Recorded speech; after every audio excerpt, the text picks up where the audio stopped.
Tu peux nous expliquer un peu, parce qu'on t'a vu en train de réagir dessus beaucoup. Qu'est-ce qu'il en est? Vous savez, moi, il y a des choses qui me touchent profondément.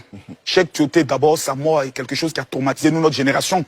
Parce que c'est quelqu'un, quand on le voyait sur le terrain, c'était un guerrier. Il y a des garçons princesses et il y a des garçons. Tioté, c'était un homme.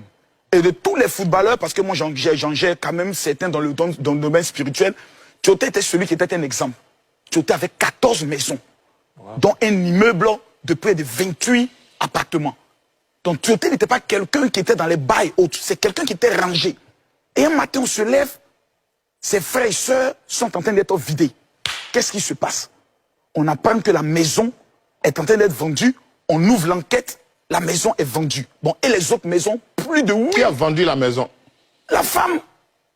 Ah, la femme en question, la veuve a vendu la maison. La veuve a vendu tous les biens de Cheikh Tioté. Il y a dit tous les biens de Cheikh Tioté.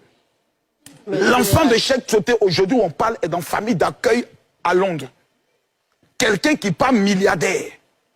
Ce sont des choses qui nous amènent à douter parce qu'elle est en train de lancer un esprit de célibat sur toutes les femmes qui étaient en tête, à qui on voulait marier. Donc aujourd'hui, tout le monde a peur.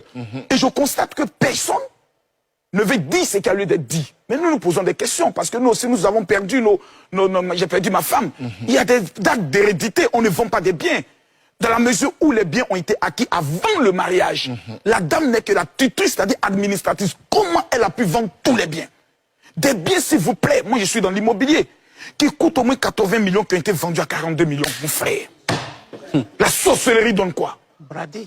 Bradé, des immeubles à 80% de définition, qui sont vendus 28 appartements à 180 millions.